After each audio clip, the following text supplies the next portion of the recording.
Ready? Okay. Evening, I'm Alan Edelkine, Conval School Board Representative from the town of Dublin.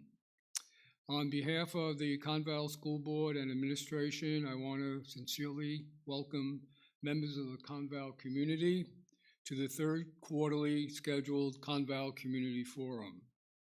We, your school board and administration, are confident that this forum will be as successful in its openness, information, dialogue, transparency, as was in the first two quarterly community forums. Thank you for giving of your valuable time. Based on community feedback, there are two changes that we made to the format of this forum. The first change is that our audiences have been able to get a short preview of the presentation and submit early any questions they have. This did not change the ability to have questions addressed while the forum took place, but gave more of an opportunity for questions to be submitted. I'll let you know how questions during the forum will work in a minute. The second change is that we have 3 presentations. There are so many important topics, we had a difficult time selecting what 3 to present, but we feel we have chosen correctly. The 3 presentations are, first one, Learning Recovery, Plans, Progress, Challenges, Summer Program. This will be presented by Amy Janik, Director of Learning Recovery, and Dr. Ann Forrest, Conval Assistant Superintendent. The second presentation, Student Behavior, Positive Support, and Policy, will be presented by Dr. Kimberly Saunders, Conval Superintendent. The third presentation, Preschool for All, will be presented by Janine Lesser, School Board Representative, Board Vice Chair, Peterborough.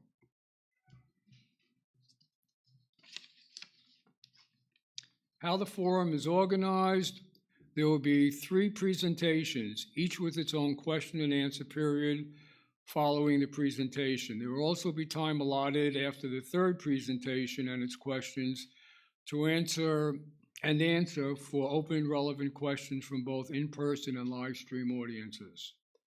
For organizational purposes, each question and answer session will first have questions from the in-house audience and then questions submitted from the live stream audience.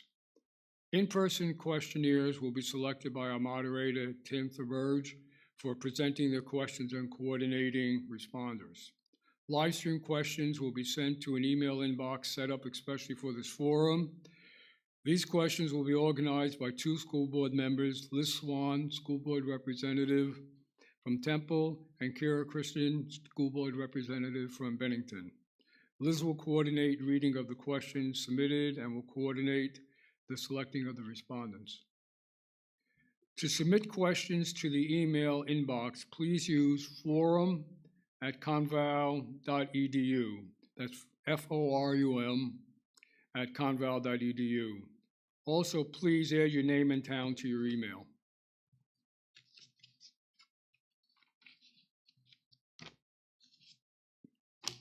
I will end by saying thank you for coming to this community forum, and I will now turn the forum over to Tim Thurberge, our moderator.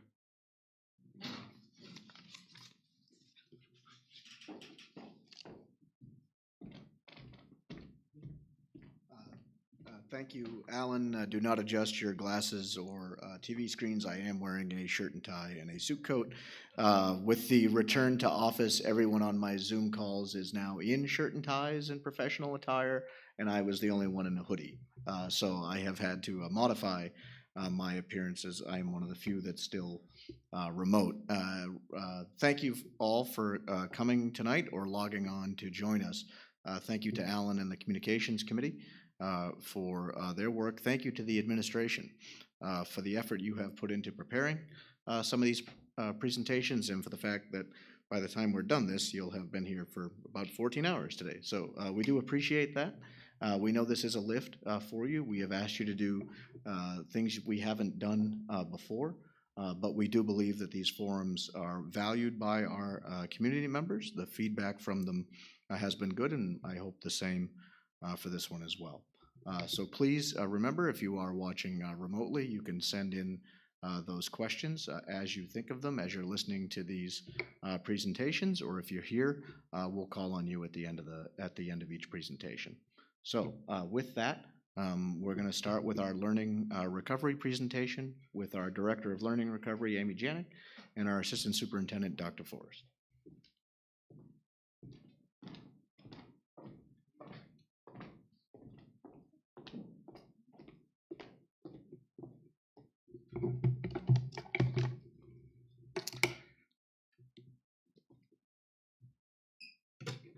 All right. I am going to do this presentation. Dr. Forrest will be available at the end to answer questions along with me and to provide clarification if any is needed. Welcome, and thank you for inviting me to share a little of an update on the Learning Recovery program that we started this year. As you may remember or have seen on the website, we are using an evidence-based approach to learning recovery. Back in 2020, our administration this summer did a research review of the most effective evidence-based practices for enabling students to recover learning. With that research came 4 findings. One is to provide a supportive environment for all learners, focus on acceleration, expand learning time for students in need, and provide high-intensity tutoring.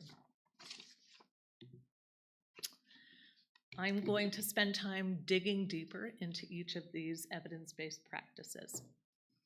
So, providing a supportive environment. In order to create a safe and supportive environment, our plan focuses on the 5 areas of core competency identified by the Collaborative for Academic, Social, and Emotional Learning.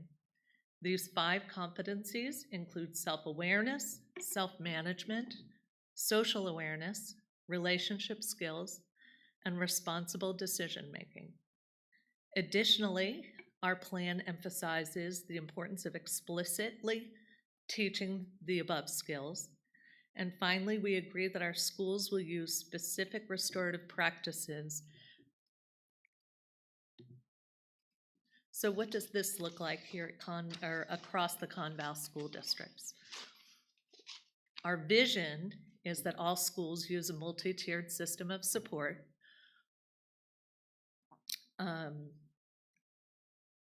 In education, a multi-tiered system of support offers 3 levels of intervention for children.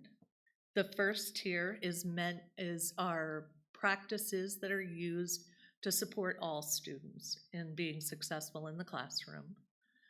For students who may need additional instruction, Tier 2 interventions are available, and that those interventions give another opportunity for students to learn those behavior expectations and practice those expectations. Even with those 2 levels of support, some students need a more individualized plan, and that would be our Tier 3 students, or Tier 3 interventions, actually.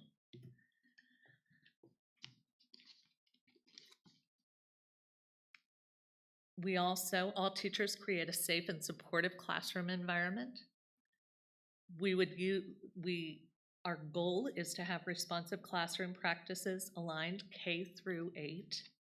Responsive classroom practices are focused on developing a strong sense of community in the classrooms. Students learn about their own strengths as well as their classmates and work to support one another in learning.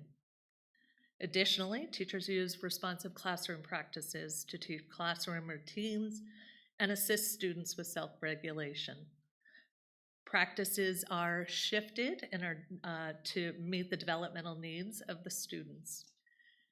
There's then also the CASEL 5 core competencies are the foundation for assessing and teaching social emotional skills so that students are ready to learn.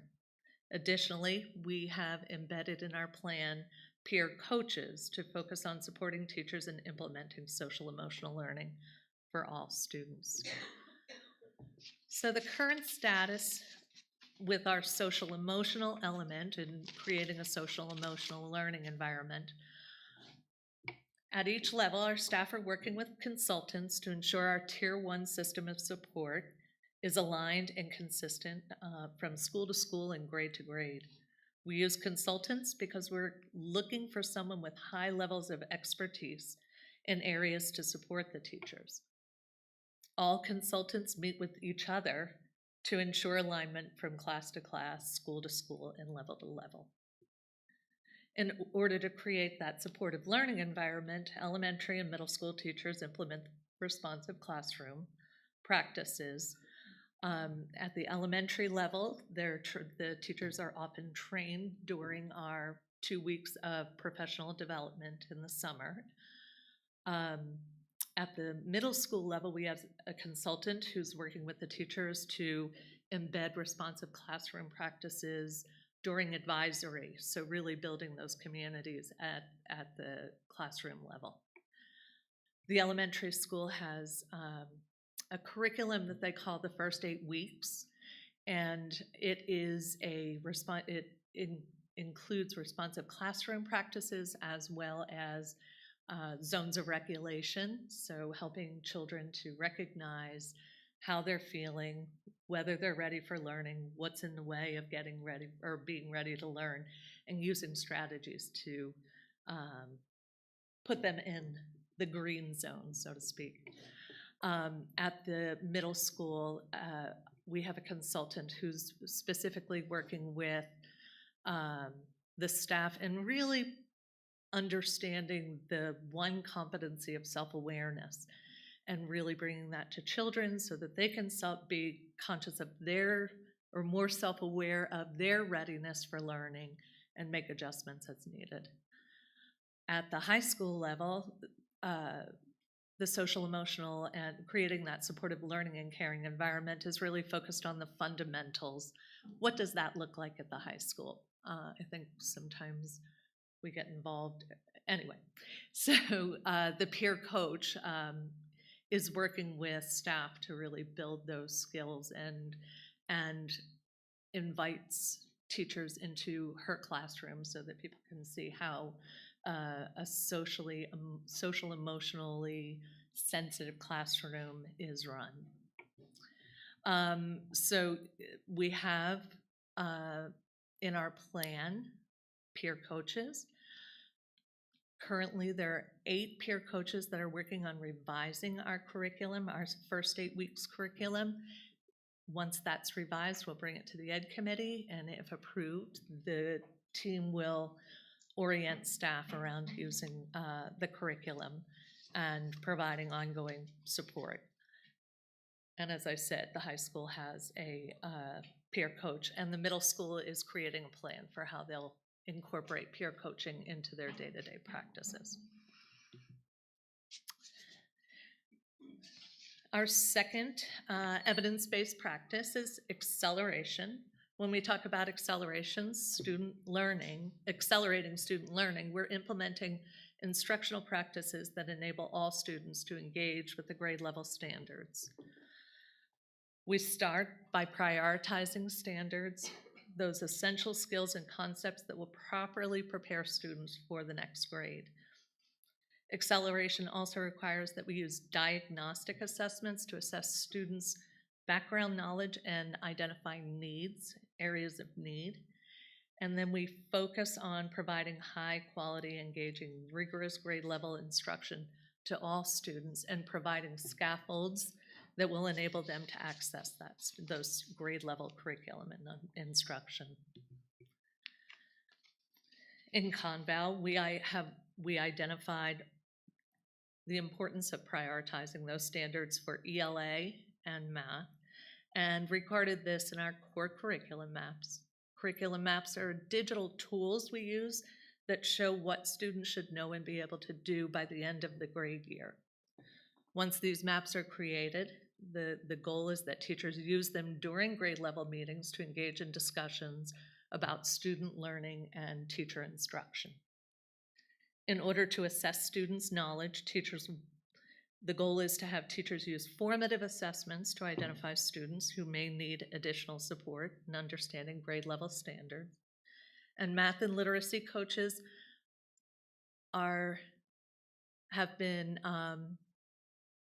we've included in our plan in order to provide high quality and provide professional development with high quality instructional practices.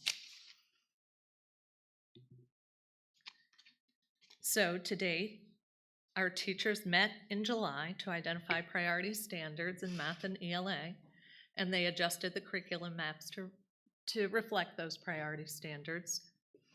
Teams meet monthly to review priority standards. Pacing initially was a little bit difficult, but teachers grappled with the grade level standards and were able to make adjustments and fill gaps, and are currently working forward and having those good conversations around student learning and instruction. At the high school. So when we think about this diagnostic data, we use NWEA, we use classroom work, and we use AIMSweb to identify students' knowledge and gaps. The NWEA and AIMSweb provide some level of understanding of what kids need, but we're finding that we need more, need to develop assessments that better assess background knowledge prior to the start of a unit, and fill those gaps or provide scaffolds so that students can engage with those standards. At the high school level, they are using grade level assessments, classroom work, and grades to determine if students need tutoring. And then the coaching, we were able to secure 2 coaches for the elementary. We have a math coach who's working on high leverage instructional practices, and a literacy coach who is working on embedding the science of reading practices into the classrooms. They have worked with staff in 5 schools across the district. At the middle school level, we have a math coach who is also working with teachers on what we call accountable talk, so putting the learning in the student's hand and getting them thinking and talking about their learning. And the math coach has also worked with the schools to build intervention plans, intervention blocks, using data to really drive those interventions. We did not secure a coach, but have contracted. We have a consultant who works with the middle school teachers to build their focus or skills with teaching students summarizing. At the high school, we are very excited that we have a math consultant who is working with our math teachers. He just got started in April, spent 3 days with the teachers, and is coming back next week to continue with that work, and will continue next year guiding teachers in using high quality instructional practices. And then we have an instructional coach who will start on July 1st, who will work with content area teachers. So our next evidence-based practice is high-intensity tutoring. And high-intensity tutoring is defined as at least 3 sessions of 30 minutes of tutoring per week in a group size of 4 students to 1 tutor. Our plan focuses on providing providing during school as well as before and after school tutoring during the school year. Our plan was to hire 12 tutors, 4 at each level, and tutors would push into classrooms. Students are identified based on gaps in their learning or background knowledge and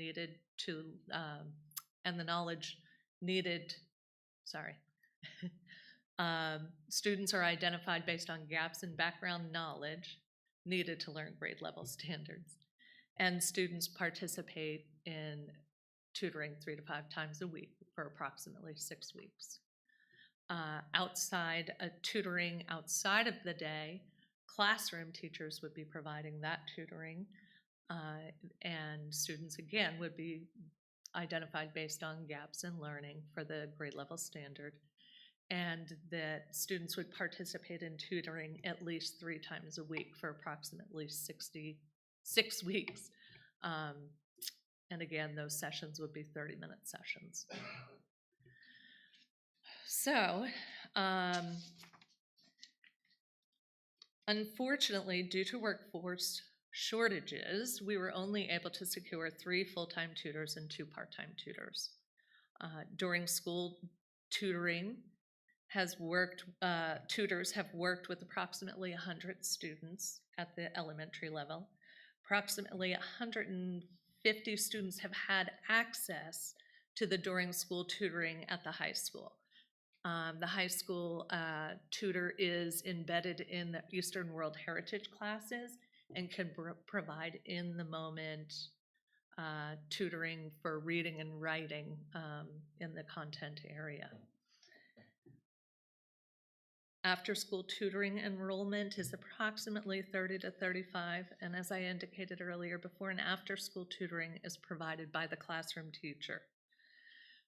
While we know the classroom teachers are highly committed to kids, their students, workload and family obligations really limit their availability, and this year has been a trying year for teachers. It's been a lot of work getting back into the classroom and getting students ready for learning. So their capacity, the availability of teachers after school to provide tutoring is limited. We hope that will change as in the coming year. So our last practice is expanded learning time. So the research indicates that to truly close the gap, students need to have more opportunities for exposure in learning concepts and skills. So one of the elements that we focused on was to expand that preschool program, establish opportunities for high-intensity tutoring during summer as well as before and after school tutoring, and then expand our existing summer programming. So we made a plan that we would expand preschool by 3 classes. We would offer after-school tutoring, before and after school tutoring, and that we would offer that tutoring during the summer programming as well. Our expanded summer program plan was to provide summer learning for rising 1st through 6th graders and extend the high school summer learning program to 7th and 8th graders. So, thanks to our constituents, you have voted to add 3 additional preschool classes, 1 at PES, 1 at GES, and 1 at HES. That allows for up to 120 slots for preschool students. Before and after school tutoring, we have 5 teachers at the elementary level who are tutoring at 4 sites. At the middle school level, we have 2 staff offering tutoring. And then at the high school, we have 4 teachers offering math tutoring, and the tutoring is available 4 days a week. The summer learning program, we have developed a program called Explore and Expand that provides ELA and math instruction, as well as embed some tutoring in there as well. We have 9 staff and 3 residencies coming in to work with the kids during that time, during the month of July. And we have, 58 students currently enrolled, and we're still enrolling more students. At the middle school level, the Explore Expand program is for the 5th and 6th graders. They so we have 15 students at this point. We do, those students have the option of also participating in the theater program at the high school. And then we have our 20 students, middle school students, participating or signed up so far in our summer academy. And the summer academy will have both the recovery program, recovery classes, as well as extension opportunities. So we're excited by some of the opportunities students and staff will have this summer. The staff will have some opportunities for professional development while they're working in the summer program, because our coaches will be working with them. So our recovery plan is really a layered approach. And over this school year, we've been really creating, refining systems, and there's still things that need to be adjusted.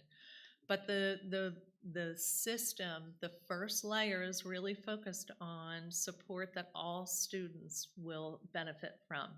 So identifying those priority standards, supporting teachers to deliver high quality instruction to all students. We then have that second layer where we have high intensity tutoring and supports for students during the school day. And then finally, we have that third layer to help close those gaps by providing support or instruction before, after, and during the summer programs. So that's the Learning Recovery Program.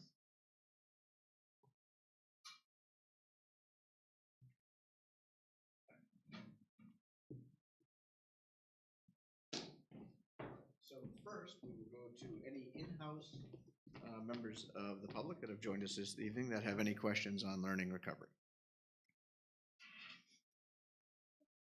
All right.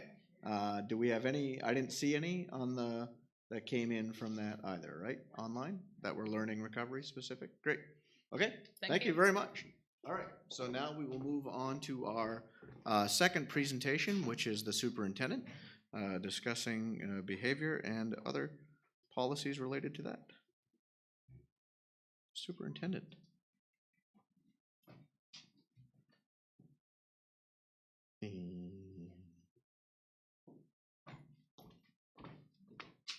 I got this far. Oh, slideshow. There you go. Huh? All right. So thank you so much, those of you who came out today and left the lovely weather outside, and for those of you in the audience at home. So I want to start by saying that to keep in mind as I'm talking that student behavior is this big, and what I'm going to talk about is just a small piece of student behavior today. So with that said, there have been some changes to the state statute related to student behavior and the laws that create the framework for what we would refer to as student discipline. This has created some changes to how we respond when students don't meet our expectations. These changes, coupled with student behavior, has understandably raised questions and concerns. And this presentation's purpose is to provide you an overview of some of the changes and some of the ways we respond to behavior. Responding to behavior is more than a process. It's more than a policy. It's a multi-layered and dynamic responsibility of all of our staff. Behavior, how students behave, is a means of communication for children. And when I say children, I mean all of our children, and even those that no longer believe that they're children. And unwrapping that communication is complex. So while this presentation is going to appear to be very linear, that isn't how the process really works. We also know that across the state and across the country, there has been concerns about student behavior as children have returned to classrooms from the pandemic. Today, I'm not really going to be talking about that phenomena. I'll try to answer any questions I can, but really today I'm trying to give you an overview of how we respond to behavior. So our school district is highly committed to promoting and protecting a safe and healthy and supportive school environment. To achieve the goal, the district puts significant supports in place and extends significant support for students when they are not meeting our behavior expectations. The way teachers and staff members respond to behavior is designed to actually maximize academic, emotional, and social success, while at the same time ensuring the safety of all of our students, all of our staff, and all of our school visitors. You have already heard Amy talk about a multi-tiered system of support. I am going to use that phrase again. Again, tier 1 would be supports we would use with all students. A good example of that is a clear classroom routine or a clear classroom schedule. Well, that doesn't sound like a response to behavior. It is a pre-response to behavior. We know that students who know what to expect in a classroom are less likely to have struggles with expectations. Tier 2 would be things that we would do with some students. We may help correct behavior. We may encourage different behaviors. And then tier 3 are things that we do with only a few students. So as you think about behavior in response to behavior, you can also think about that multi-tiered system of support. So we always start our conversation about behavior with expectations. Each year, each building clarifies and communicates clear expectations to students for how they are supposed to behave both in the classroom, at the in the lunchroom, on the bus. And those are shared annually with both parents and students. We try to make sure those are what we would call developmentally or age appropriate. So for instance, in one building, you may hear "be kind" as an expectation that the teachers and the staff spend significant amounts of time telling students and helping students better understand what that looks like, sounds like, and what the expectation really is. We do put the responsibility on students once that happens, with support, of course, to be aware and respectful of those expectations. So this, I know, is hard to see. I'm hoping at home you can kind of look at, but we always start with in-school supports. Remember I talked about kind of that tier 1. And so we begin the process by working with students to provide these supports, and whenever appropriate, and obviously consistent with safety concerns, we seek to improve student conduct and behavior through alternatives other than the use of exclusionary discipline. So our first goal is always to maintain a proactive and progressive response of age-appropriate supports.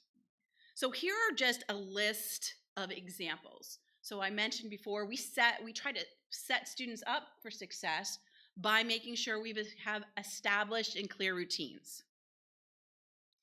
We have in-class regulation stations or in-class regulation support so that when a student is feeling dysregulated, that's what we call it when a student suddenly feels like I cannot do this anymore, I can't maintain. We work with them on breathing techniques and breathing strategies, movement breaks, and you can go through this list. Again, these are in-school supports. We do not consider these, while they are responses to support behavior, these are not disciplinary measures. So this is where we start. I talked a little bit about the fact that we look to make sure things are age appropriate. So while that first list happens in middle and high school too, the other pieces we have for middle and high school students is we may build in a restorative meeting. We may also use a program called YES, and these are programs that add additional supports for students, either that are available at school or wrap around outside of school. So when the in-school supports are not sufficient, we start to use a system of what we would call graduated disciplinary consequences. And we use these to respond to student behaviors that aren't meeting the expectations. And you can see from this, they are graduated. You know, we start when they're little and they keep tapping everyone, you know, the pencil on the desk. That's not a great, but we do not, we try to ignore that. We will withdraw materials. We'll tell students they can't do something. But what happens is as we go through those, they're graduated. They become more intense or more,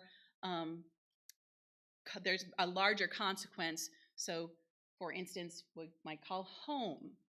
The student might have a meeting with the principal.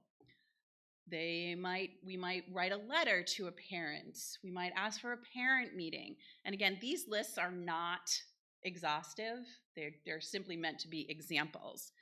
We might have what in middle school would be horrible. It's called lunch detention. Or after school detention. And we use these to try to redirect behavior that has consistently not met expectations. Now, with that said, these are not things we would do if there was a safety concern. So we don't start, not every behavior that is addressed starts with planned ignoring. Obviously, if a student's behavior escalates dramatically or very, very quickly, while we try to be graduated in our approach, what we do is we often have to jump to greater disciplinary actions. And again, as we mentioned before, we are very careful to make sure we are being age appropriate. So there are additional graduated disciplinary consequences for middle and high school students, up to and including getting to visit with me, which that always feels so horrible because that's not how I want to meet students. Okay. Then we have those consequences people may feel more familiar with. So we always want to reduce the need for suspensions and potential expulsions through the use of responses that I've already presented. However, there are times when our educational community becomes disrupted to the point that we need to have students not be in school. Now, these represent significant violations of the code of conduct or the behavioral expectations, and they would threaten either the health, the safety, or the welfare of our students and staff. There are generally, and I'm going to talk about all three forms of suspensions. There's short-term suspension of up to 5 days. There's short-term suspension between 6 and 10 days. And then there's long-term suspension of more than 10 days or 10 to 20 days. When we consider students for suspension, we look at the extent of the behavior and how far outside of expectations it truly is. We look at the risk to our school community. We also look at how many times the behavior has repeated itself. So have we gone through every other thing we can think of and the behavior is still occurring? So we also, and you can see here on the list, these are things that might result in a 5-day or less suspension. We also have 10 days or less. And you can see here that the examples have increased. Now, again, the lists aren't exhaustive. There were changes in the state statute regarding how and when we could suspend children.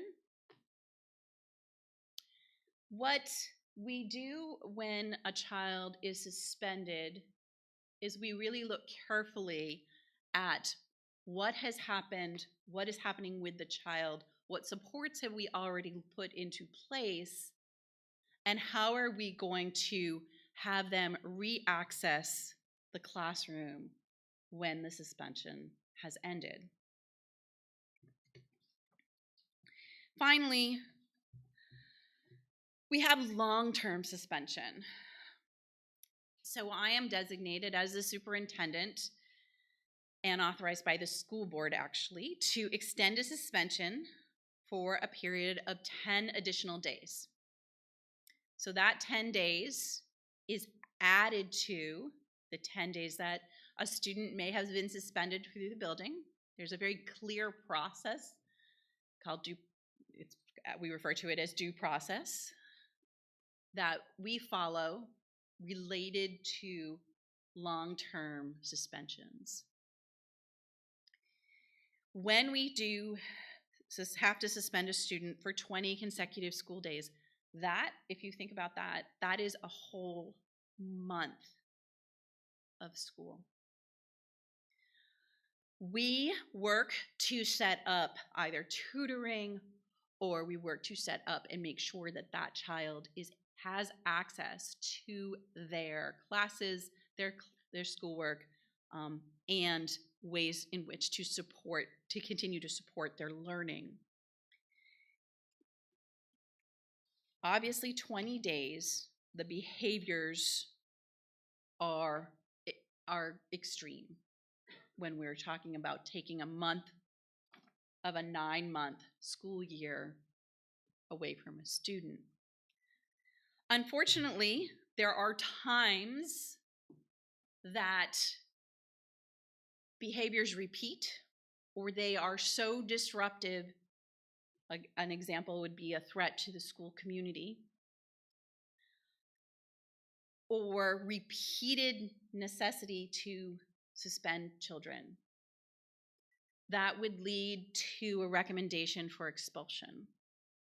Recommending expulsion for a child is an extremely extraordinary event and does not happen very often. But when it does, there is only one way for a student to become expelled. I do not expel students. No superintendent in the state of New Hampshire has the authority to expel a child. The only authority we have per state statute is to suspend a child up to 20 days. The school board has to hold a hearing for the child in which there is a presentation by the administration of why they are asking for expulsion. the student has the opportunity to respond to those reasons. And so it can only happen after a hearing of the Discipline Review Committee of the school board. And there are very specific reasons a school board can expel a student, and they are listed here. We work with students when they are expelled to help them continue their education. We recognize that students make mistakes. Students come from all sets of circumstances, but we also recognize that every student is responsible for being sure that they are not interfering with the education of the other children that come to school every day. The last thing that I would just add, because, and I tried to say this a little, this is not a line. It is not a child does X, the result is Y. And there are many layers in there. For instance, if a student has an IEP or a 504, there are additional requirements that we must meet legally before we take behavioral action steps. So I would stop there to see if there's any questions from our audience members and or the community who is watching from home. Okay.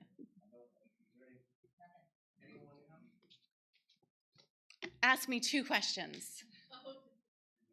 Ask me 2 questions. Anyone, 2 questions.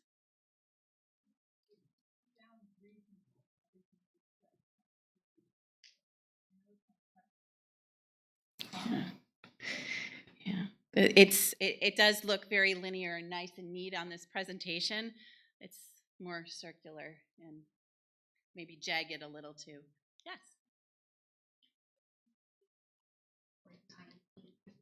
Mhm. At what point, when you get to the more serious issues with regards to expulsion, you kind of sidestep the IEP, the 504, the more dangerous? So that's a whole nother presentation, but no, that's a great question. So the question for those of you who are at home or couldn't hear was, I mentioned that we take 504s and IEPs into account when we look at behavior. So, and the question is, if the severity is significant, do you sidestep that? So there are, the answer is no. Just to be clear, I talked about IEP and 504. Obviously, it would have to. It's not just I have an IEP, so you can't discipline me that way. There's a very specific process that we follow that's outside the discipline process to look at the student's behavior, to recognize that there are times that students' behavior is a manifestation of their disability, and then we respond accordingly based on in a federal kind of special ed way. But we still have, for instance, we can make the decision to place a child for 45 days into an alternative placement. So we don't sidestep the process. It sometimes kind of takes an exit off the highway for a couple of minutes. Not linear, I know. Thank you, that was a great question. Thank you.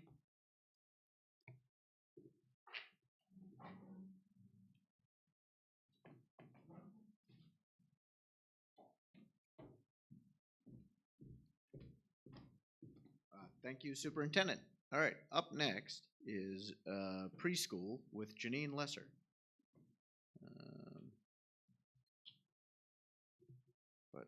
Oh, there it is.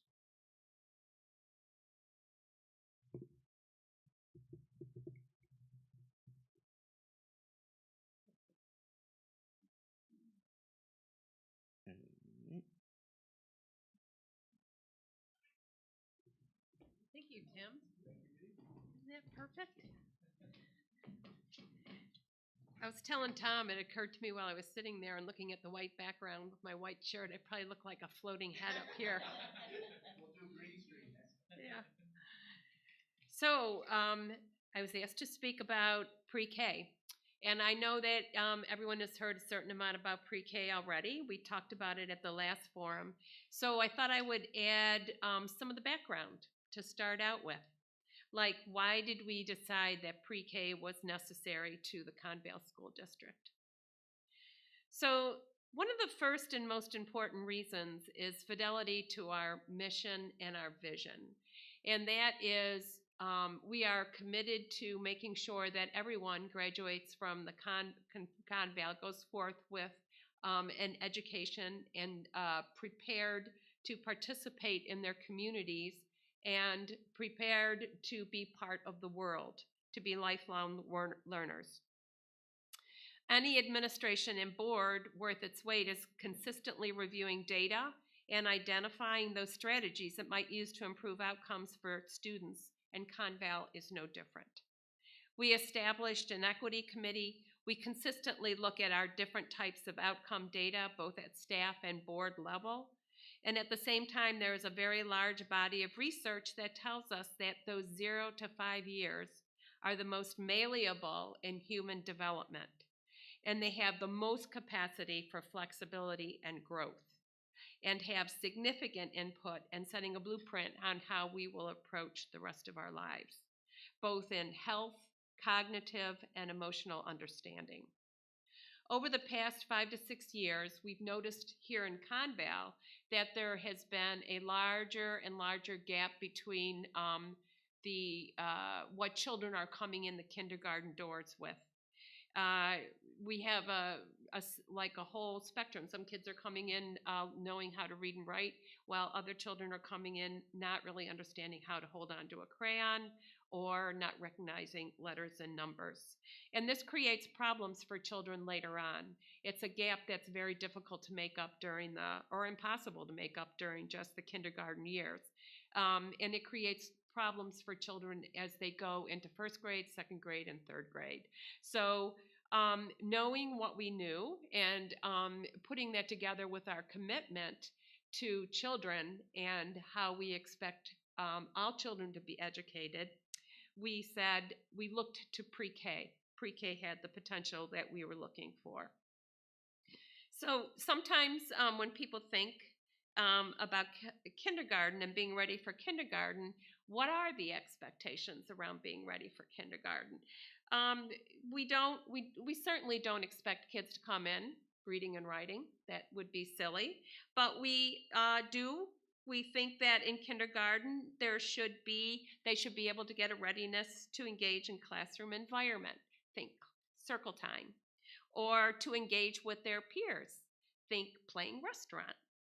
So, but most of all, we want them to grow up or to learn to see school as an enjoyable place where they can explore and they can learn to master their environment.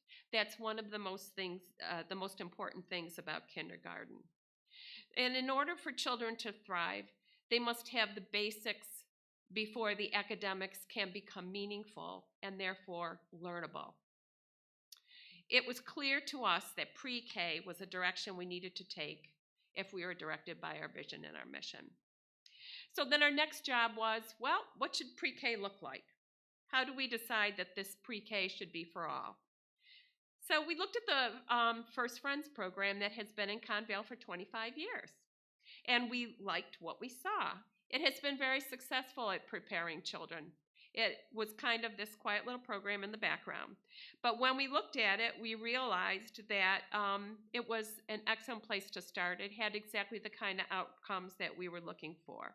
So the First Friends, for those of you who aren't familiar with it, is an inclusionary pre-K program. And in those classes are both children with IEPs and children who do not have IEPs. And they learn and grow together. And just as an aside, like I think one of the most clearest indications of its success is our unified sports program and how successful that is. So we recognize the growing body of research that confirmed the crucial nature of early development. And we knew that we had this hope for Conval children coming into kindergarten with curiosity, a desire and ability to make friends and engage in exploring the world. So we thought, well, one of our big problems is we know we have children that do not have these opportunities to engage in these early learning activities. So we said that initially we want First Friends expanded to access for 4-year-olds for families at or below the 300% of the federal poverty level. For those who aren't really familiar with those guidelines, it's about $89,000 a year for a family of 4. So Preschool for All will provide the benefit of ensuring that all families from our 9 communities have opportunities to enroll their children in this early education program. So we believe the design of the expanded First Friends program can deliver on that hope. We have anecdotal evidence now. We know that one of the things we got criticized was, well, where's your data that shows you that this is the kind of outcomes this program has for children? But like I said, we have anecdotal, we have a huge body of research around early childhood and the outcomes that different kinds of programs produce.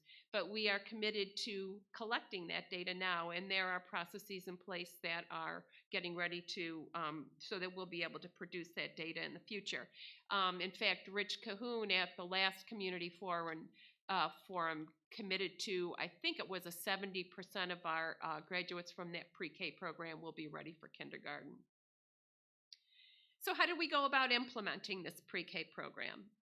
Well, the first thing was the administration presented to the school board a 2-phase program. In the first phase, we would extend the programming day and the programming week for the 4-year-olds in the current program. In order to do that, we took one teacher from a half-time position to a full-time position, and we extended the day for the 4 paraprofessionals for that program for all 4 classrooms that were in that 2019-2020 program. And we hired one more district case manager. And case managers are the ones that handle the IEP side of the house. But the expectation for this new program was that they were going to participate in the daily classroom activities, as we wanted those early intervention type activities, as well as the occupational therapist and the speech pathologist to be part of the program available to all the kids. So the expansion in the additional classroom were obviously going to require an impact of increased staffing and resources. That would be phase 1. Phase 2 would be the addition of the 3 additional classrooms. But we all know what happened in 2020, 2021, a pandemic. So in nature, because obviously nobody knew what was coming down the road as far as money, we went to, the budget became very constricted, as well as everybody's time and energy. It was just a very unknown time. So we changed everything in phase 2 to just be the addition of 1 classroom, and we used all the same staff to cover that classroom. And that was all the expansion that was done. So the criteria that we identified that framed our decisions were that the model be fiscally responsible, sustainable, equitable, provide opportunities to expand early intervention, and provide a heightened focus at our at-risk population. This obviously is a challenge, as the idea was to expand a very high-quality program with intensive resources to a larger population. Phase 3 is what you approved in March, and we are so happy you did. Thank you so much. With a 60% majority, we rejoiced. So now the whole program will look like The preschool program for 2022-23 will be a full day, school day, 4.5 week for 4-year-olds at a free or reduced cost. Free at 130% of the federal poverty guidelines, and I'll explain what those are when I get down to the tuition cost, or a reduced cost for 185%. It's all based on family income. So, and hopefully all of the 4-year-olds in Convale school districts who desire this type of education will be able to enroll. The program is a play-based curriculum with embedded early intervention implications and services available to all the 3- and 4-year-olds. The supports and services will provide experiences that lay the foundation for success for all students. Again, early childhood programming enriches those early educational experiences that ameliorate the impact of factors that all too frequently are correlated with lower levels of achievement, as well as environments and experiences that enrich and extend the opportunities for all children. This opportunity for a full and successful academic experience has significant benefits for everyone. For the peers with whom these young children will share classrooms in the future, for the teachers who will be able to better serve all students, and for the district, which will see higher outcomes and hopefully less in the way of special education and associated costs. So one of the frequent questions we got, so where are these classrooms going to be located? The 3 new classrooms are going to be located, one in Hancock, one in Peterborough, and one in Greenfield. There was a hope, or there were questions around, well, why wouldn't you locate those classrooms, at least one of those classrooms, in some of the smaller schools that either don't have a preschool classroom or have the room? And it's kind of counterintuitive, because it does make sense that we would think about that. Well, we did think about that. But based on visits and a close and extended conversation about resources, we realized that if we didn't consolidate the resources, and by resources I mean staff, we would run into the same problems we do in K-12 or K-4, I should say, the elementary schools, is putting staff in the position of having to spend this valuable time running from one school to another. If we really want to get to those outcomes that we are desiring for these children, we need to have that staff in the classroom with those kids.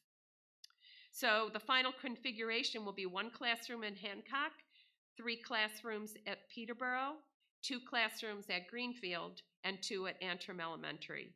Residents from other towns have requested, but let me make this clear, everybody can apply to the waiting list, and everybody has the opportunity to go to this pre-K program. It's not limited to those towns.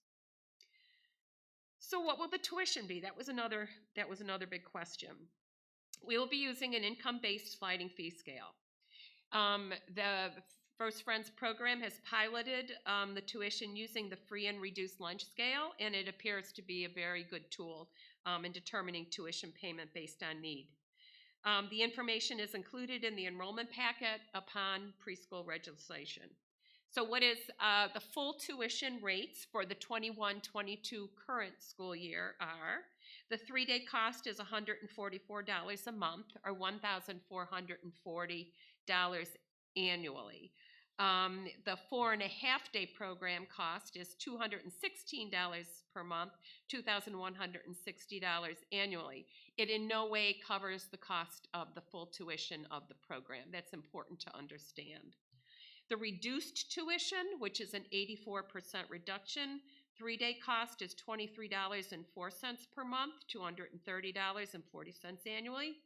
And the 4-year-old program is $34.56 per month, $345.60 annually. So if you're wondering, well, what is the reduced, what does that look like as far as family income goes? For reduced lunch, an annual income of $49,025 for a family 4 would be the reduced level. And for that free level, it would be $34,000, $450 for a family of 4. If you're interested in seeing that expanded table, the whole table, you can find that on the New Hampshire Department of Education website and take a look and see where your family might fall. And another note, since the 4-year-old program is a 5-day program, the tuition cost is for 5 days a week. There's no proration on that, regardless of whether a student attends less days. The waiting list is income-based in 3 tiers, Tier 1, Tier 2, Tier 3, and students are assigned a tier based on their family's income. There will be a set of criteria for each tier to indicate what tier is appropriate for the students on the waiting list. I would imagine, Ben, that has something to do with whether a student has an IEP or not, but I don't know that.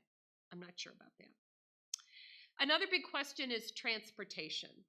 People have questions about transportation. Presently, transportation is not provided to the preschool programs, with the exception of some particularly identified students. Right now, what is being used is coordination with families that are attending the program, established routes and other resources, and this has assisted families in problem solving this issue, and it's worked pretty well so far. We're hoping that that it will work next year as well, at least to a good extent. The transportation components of the preschool program continue to be explored by the Preschool for All Steering Committee. But I'd like to say that transportation for preschool children does not follow the same model that K-12 does, and it is very expensive. So that's one of the reasons why we kind of had to we'll think about this next year.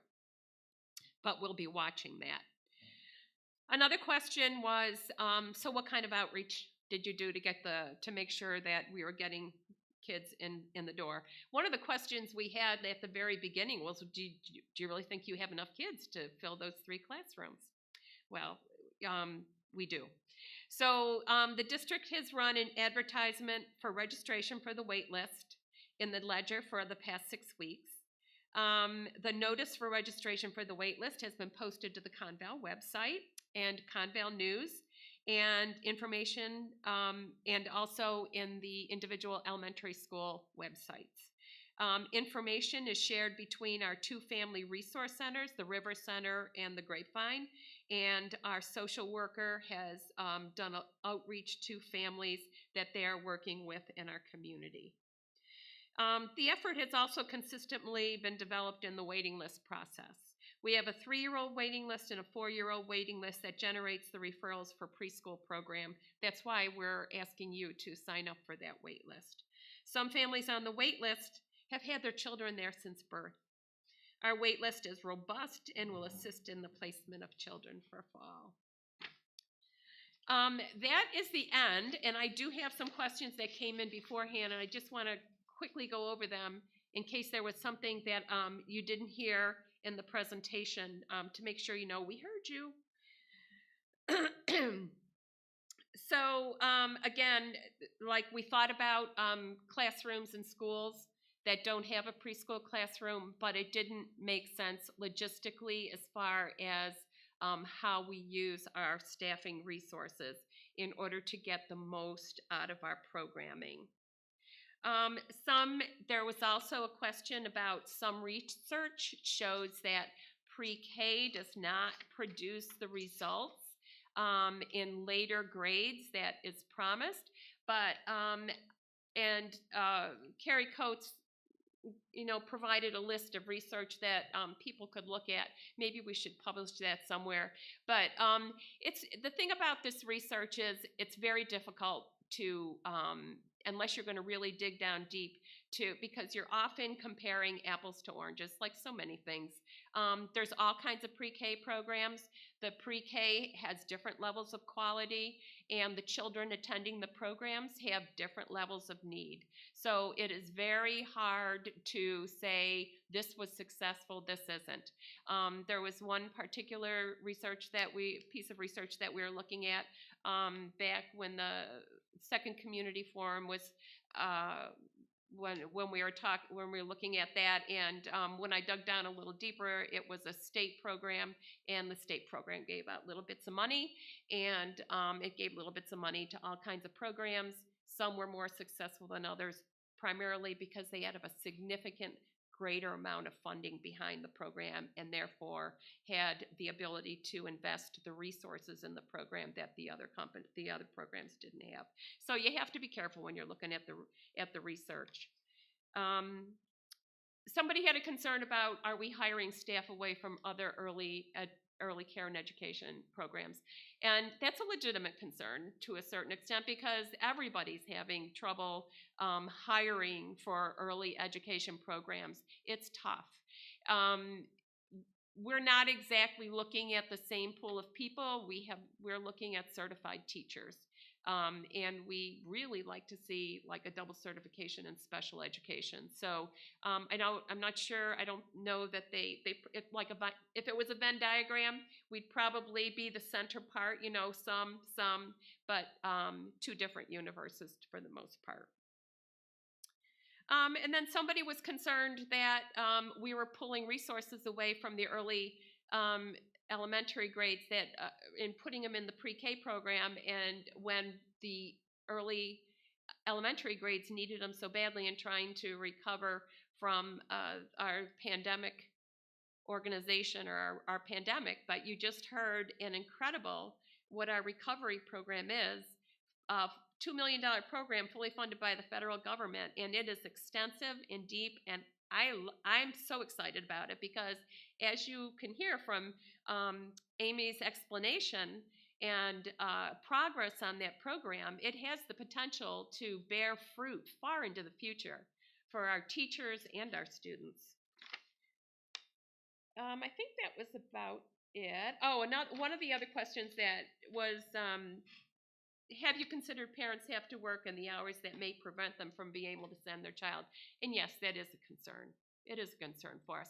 And it's another thing that the Preschool for All Steering Committee is thinking about and keeping their eye on, because there may be things we can do in the future to help with that. But that's a reality, because a school day is not a work day.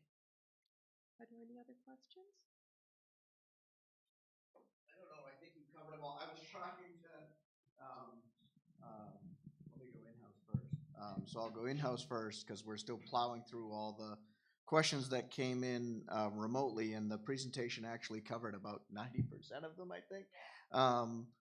So are there any preschool questions in-house before we go to the ones that came in remotely? Oh, you're here. Do you want to ask any of the ones that we didn't answer? I know that you sent in a bunch, so could you just come up, do it that way? I was trying to cross them off as we answered them, so. So I was at Cub Scouts earlier, so I didn't catch the whole presentation, but I signed in and heard we were judging this program on anecdotal evidence, which I had to Google because I'm unfamiliar with it. But Google said that it's related to stories and word of mouth, so there's no data that backs anecdotal evidence. So we've been running this preschool program for 20 some odd years, and we have no data that says that it actually works.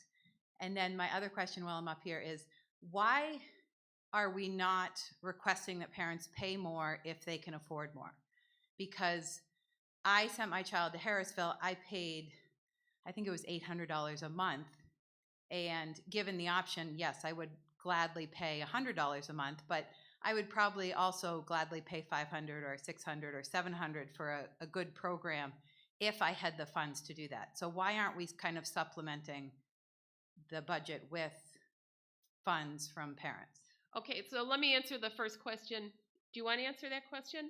That was probably the wrong choice of words on my part, anecdotal evidence. What I meant by that was we have not started to collect the data, the hard data on children's when they move. We have some, but we don't really have enough yet to be able to put that out in front of the public. And what I meant by anecdotal was that when we talk to kindergarten teachers, they know that the kids coming out of the pre-K, the First Friends program, are prepared and ready to go. So what percentage of children are prepared coming out of the First Friends program versus we'll call it general population, which would be Those are any. that's the kind of data that we don't keep. So why? Because when kids come in the door to kindergarten, we're going to work with all of them. But we're saying that kids in a preschool program are going to be better off up to 4th grade. And we do have data. We know the children that have gone to the First Friends program, and we have collected data for many children up to 4th grade at the very least. So why can't we just pull that data and release it?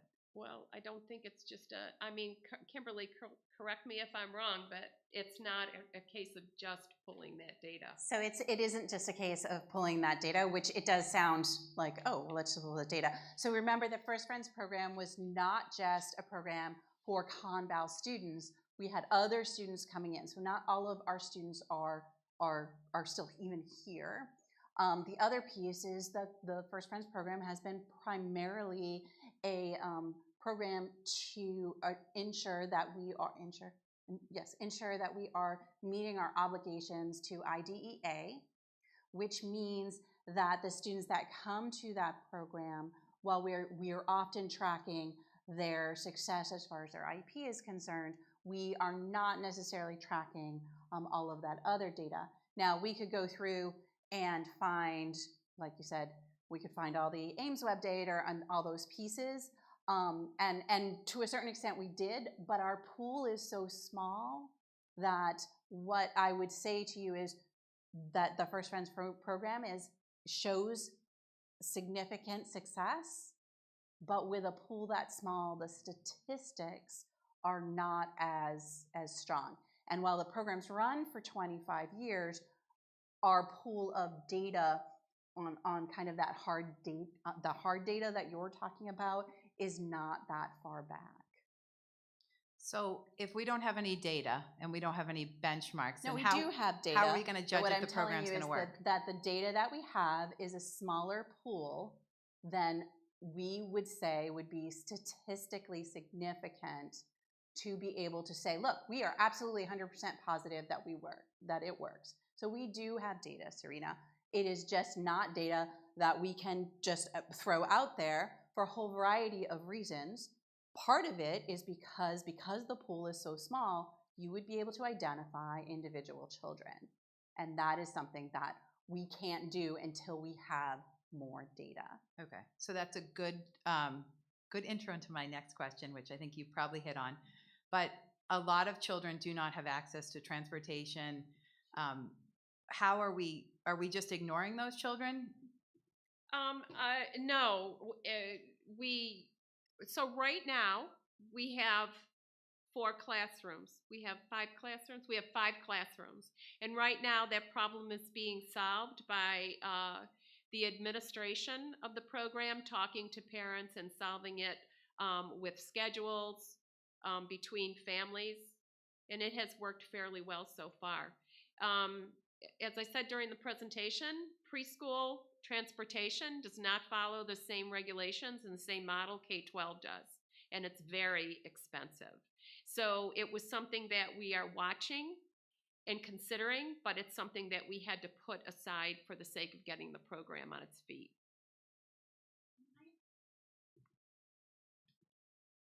Can I answer your question about the money part too? So the Yes. tuition. So again, because the program has traditionally been looked at as a program to meet our IDEA, in order to meet our IDEA obligations, we have to make sure for every student that does have an IEP or special needs, we have a student that does not. So it has to be a 50-50 mix. So we had to make sure that we were keeping our costs low enough so that we would not have a problem meeting that, because if you don't meet that, then you basically have to meet that.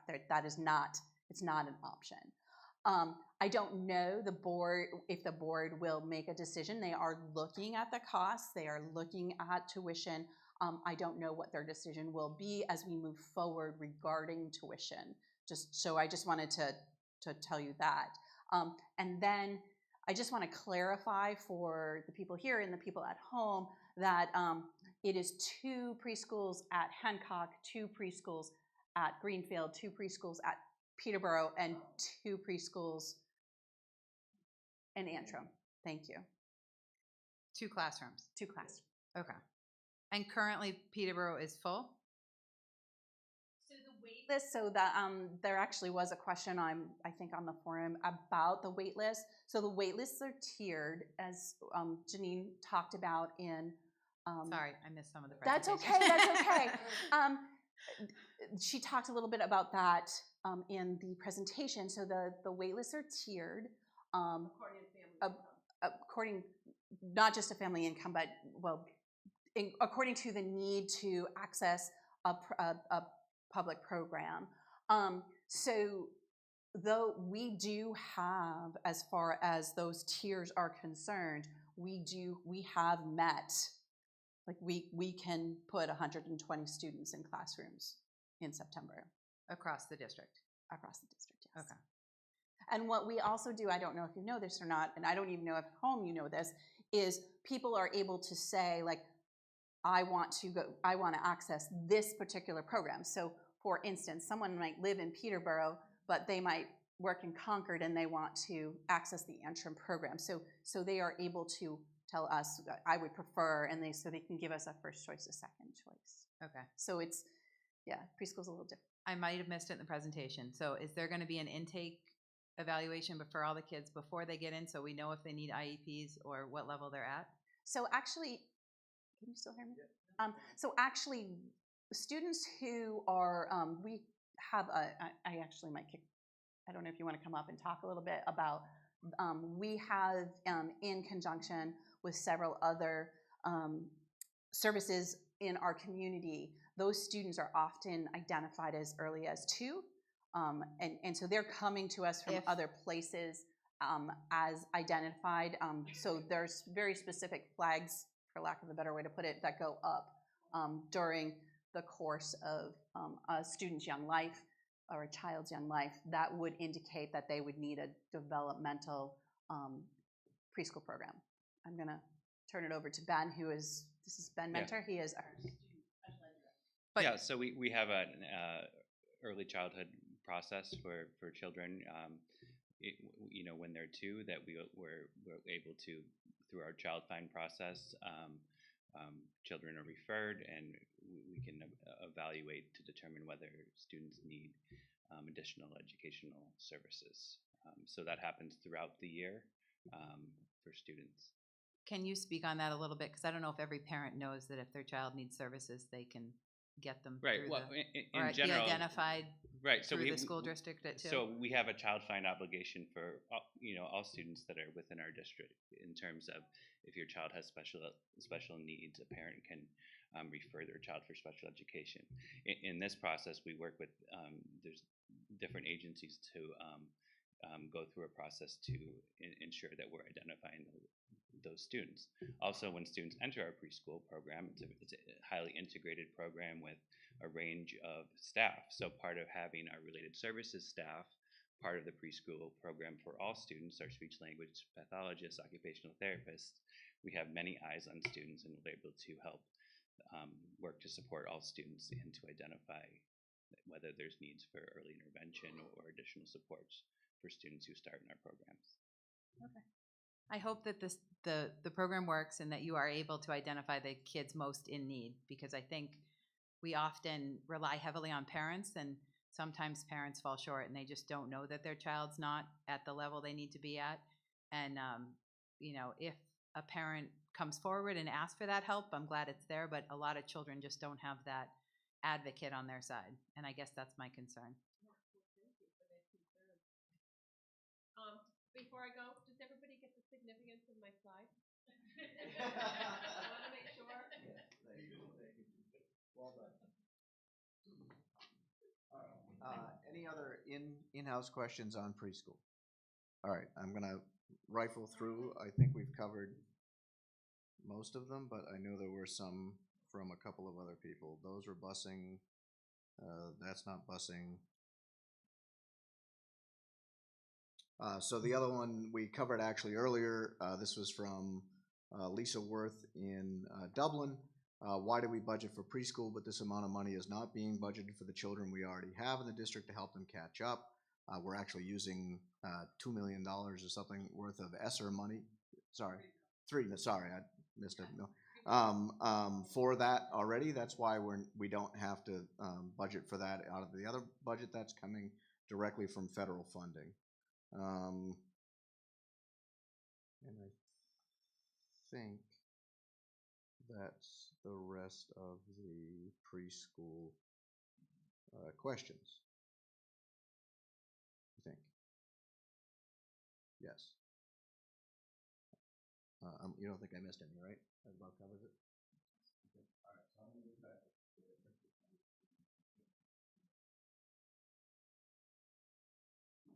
All right.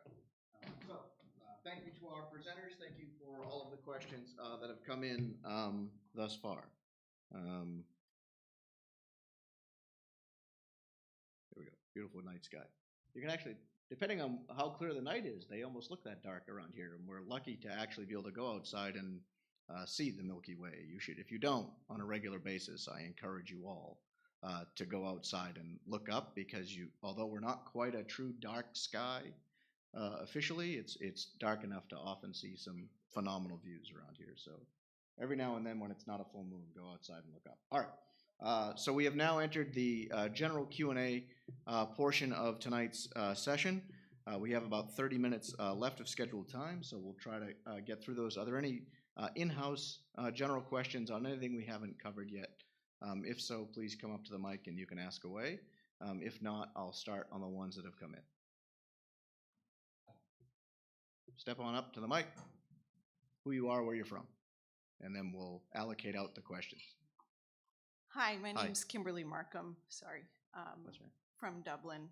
Have 2 kids in DCS.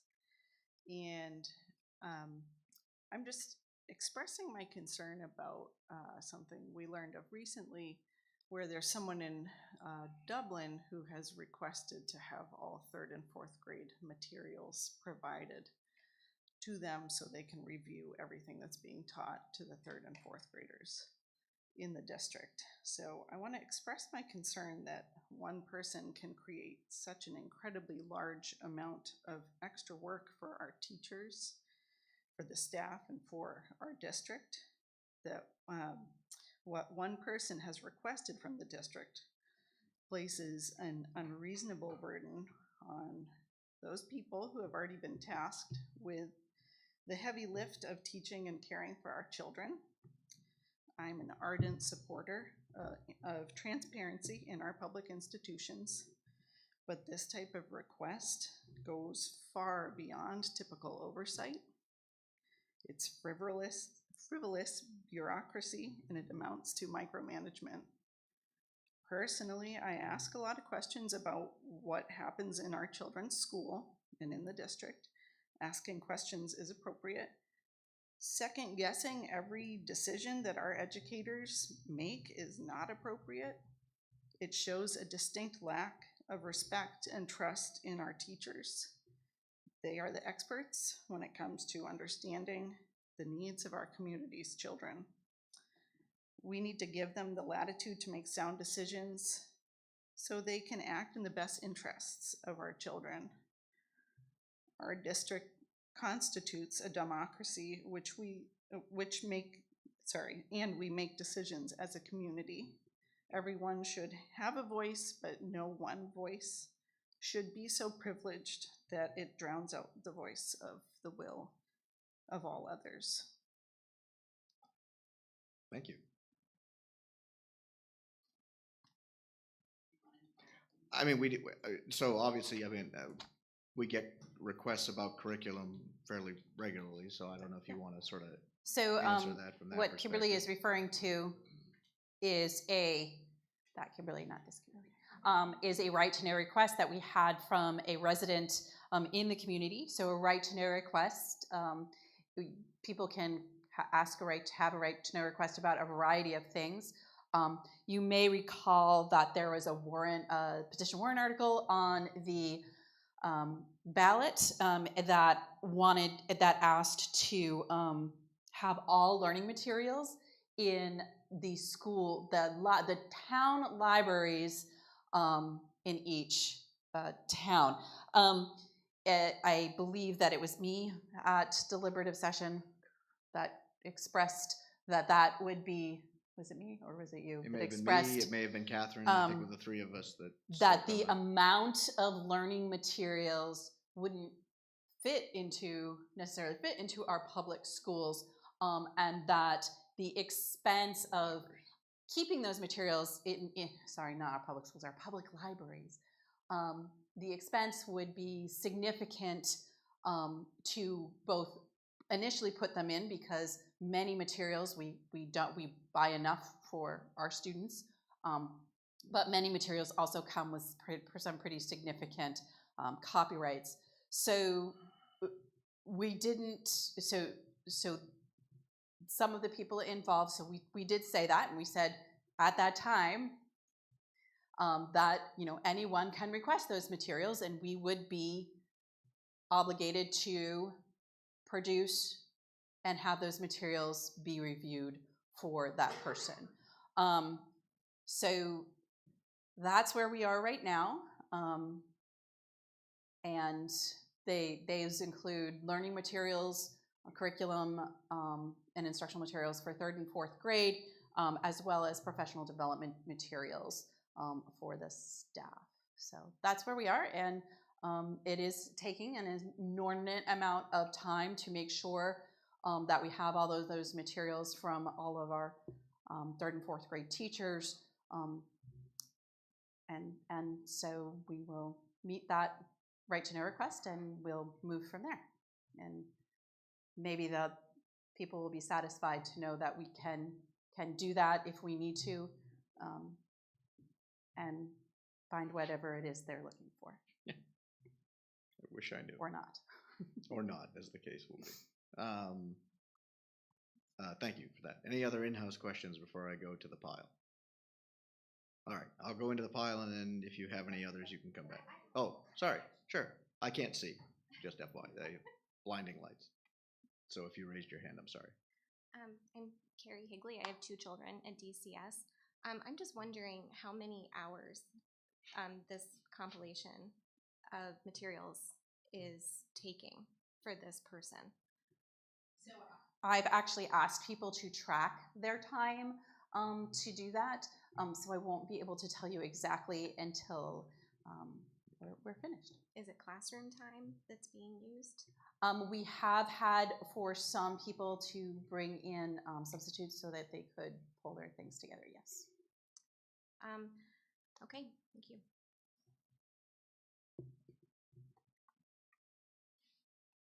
Wait, now I can see. Any other in-house questions? All right, I will start reading these, and if you think of any, you can ask.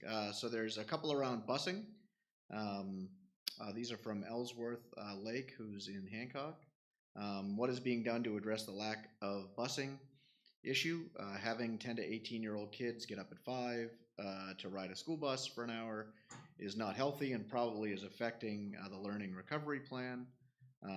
There's a couple of related questions to that, so I'll go through them, because then the other one is, if the plan moving forward is not to change, it says expecting parents to drive children to school due to lack of busing. What about making the start times for middle school and high school later, so that the children don't have to get up so early, and those being dropped off by parents can do so on their way to work? How about a community survey to find out what the majority believe would be a good start time for schools? So I'll start answering that part, because we did that once already, and if I remember correctly, it was almost an exact 50-50 split once again on whether we should split and move those, either switch them so that the elementary and middle went later, and the elementary went first, or whether we should move to a single start and end time for all, which would require probably twice the bus driver. I mean, Lori can weigh in on the bus driver stuff, or Kimberly So can I weigh in can on the bus just, driver stuff. I don't know if you recall, or some of you have been on the board a little longer. We actually had a Warren article. Oh, that's right. And there was a Warren article. And I want to, was it 18? 4 year guys? Thanks. Yeah, Nina. 2018, I think that's right. To go to a single start time, it was a pretty expensive venture. And so that it was about $800,000. So that in that, I think only got about 35% of the vote. But you are right that every time we have put that survey out, it has been a 50-50 split.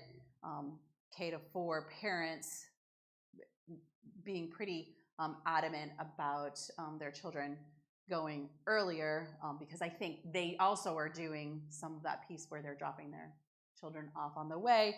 I'm going to let Lori talk about the bus driver shortage. Of course.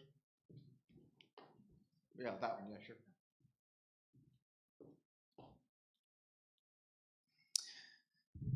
So I had an opportunity to speak with Amy Wing, our manager of our local terminal, just recently, and we're still running about 20 drivers short. They get new drivers into the training process. It's rather rigorous, and I'd say 1 in 2 complete the process. We have a new driver that just started recently that quit the first weekend. So the workforce issue that's nationwide in all industries continues to plague us. Thanks. The next one is during 2020-21, we had a 2-week break in March instead of 1 in February, 1 in April. A survey was done, notify the vote was 50-50. That's every time.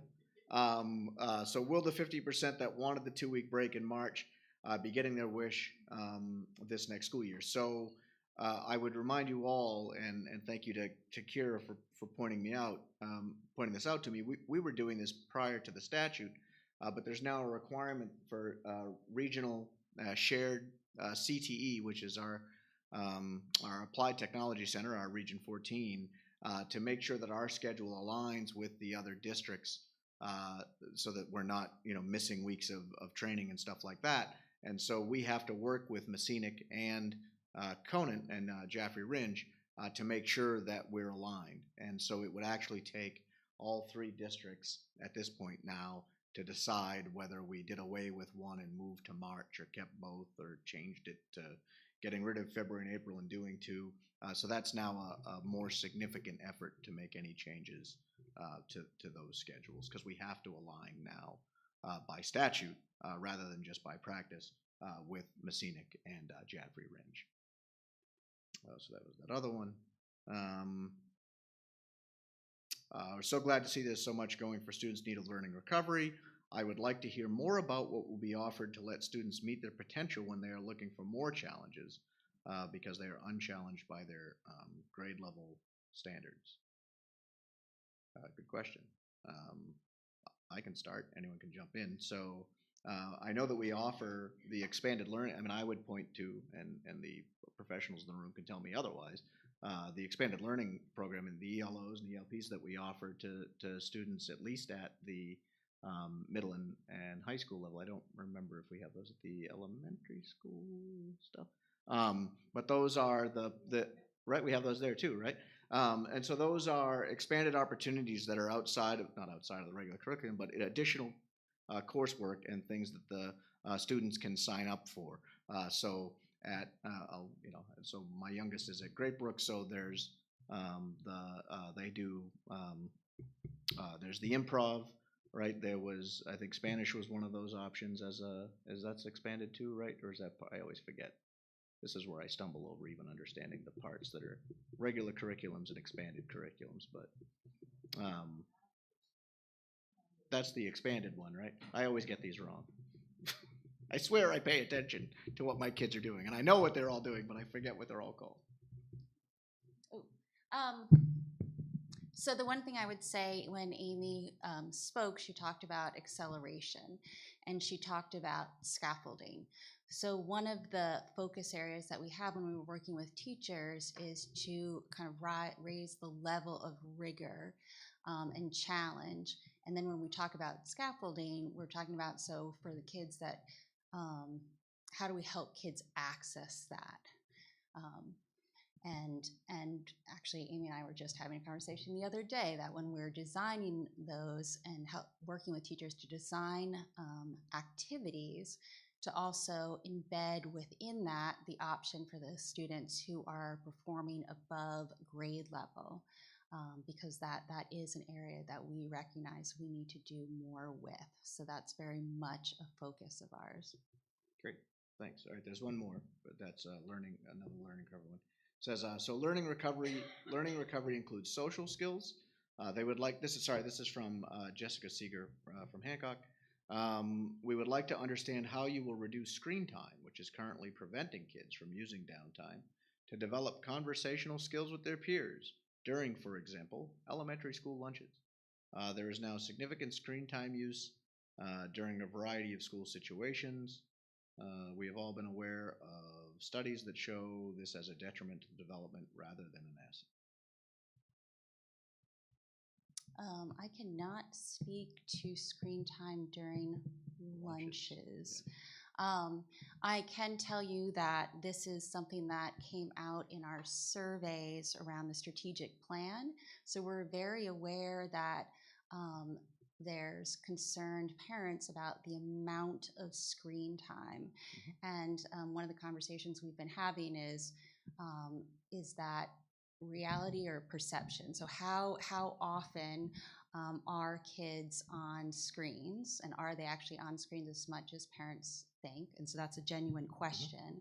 But what I can tell you, and this conversation has been more at the middle school and high school level, but we now need to have it very much at the elementary level because of the pandemic. We have way more devices in schools. But when we first went one-to-one at the middle school and the high school, we very much had a focus on what is our vision for the use of this technology. And it is not just about having kids in front of screens. That if you could do an activity just as well without a screen, we don't need to use we don't need to sit in front of screens just for the sake of doing it. We want activities to be purposeful. We want technology to be used to collaborate and to create, and not just be a consumer. So that is something that when we have offered professional development to teachers around the use of technology has very much been a focus, that we want a clear, purposeful, and meaningful use of technology, and not just to use it or to use it to keep kids entertained. That's not what we are trying to put into place. So that will remain a focus for us, and I'm sure it will be in our strategic plan. Great, thank you. Yes, that is a very good, thank you for referring to the strategic plan. So thank you to our professional staff, our community members, and our board members that have been involved in the strategic plan process thus far. Please continue to do so. We continue to work on that. As soon as we have sort of the first roughest draft available, we will start to make that available for people to see and comment on. And then once it develops past that, we will hold public forums similar to this one, so people will be able to provide direct input on that plan as well. So thank you for bringing that up. And yes, that was definitely one of the things that was on that.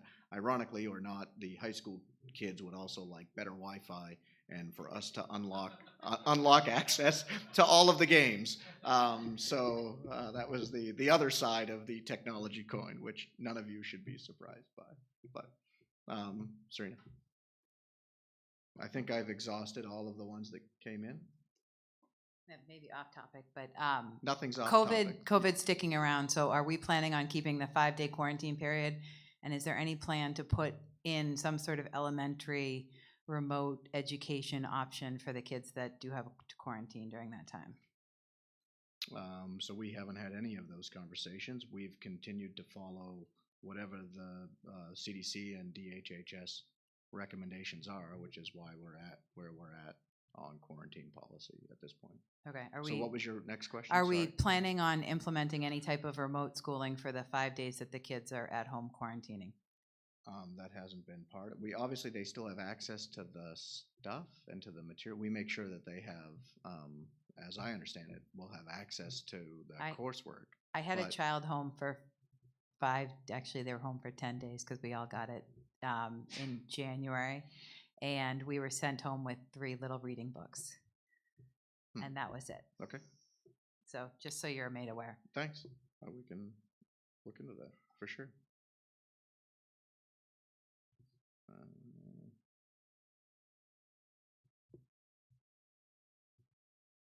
We covered all of those. We covered the curriculum question. I think that's all I see for emailed questions. Anything else in-house? All right. I shall return to my agenda. Open questions, check. Alan, we are 5 minutes ahead of schedule, Alan. Okay, all right. Anything else from the audience that is here? All right, hearing none, seeing none. Janine, I believe you have the closing remarks, unless you'd like to waive your right to closing. You waive your right to closing remarks. So, so let me once again take this opportunity to thank the members of the board. This is our third forum. We think they've been successful in providing an opportunity for members of the public to engage in a direct discussion with us in a true interactive environment that doesn't happen at our school board meetings for a variety of really good reasons. We do appreciate that people that can't be here in person can send in the questions through the email while they're watching live, or show up and do both. So thank you for that. That's the first, a true hybrid experience for our community forum. So thank you for that. Again, thank you to the members of the administration and all of the work that you have done on preparing the materials for tonight, all the tech support that goes into this effort, as well to Alan and the communications and Liz and Kira for their efforts too on moderating the incoming questions as well. You should be proud of this type of effort. I think it shows great community engagement. So thank you to all. Have a good night.